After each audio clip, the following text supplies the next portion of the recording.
ito. Ano yan? Bagoong na may kamatis.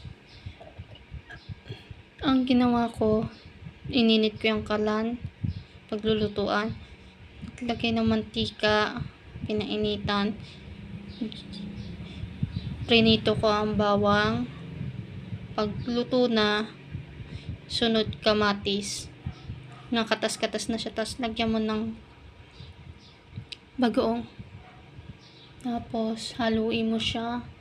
Tapos lagyan mo ng sugar. Tapos lagyan mo ng paminta. Bell pepper. Kung walang bell pepper na parang powder, ang gawin, bili ng real bell pepper na hihiwain.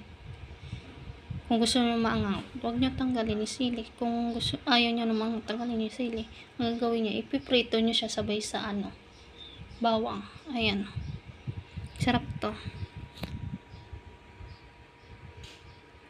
Hanggang patay mo siya pagluto na yung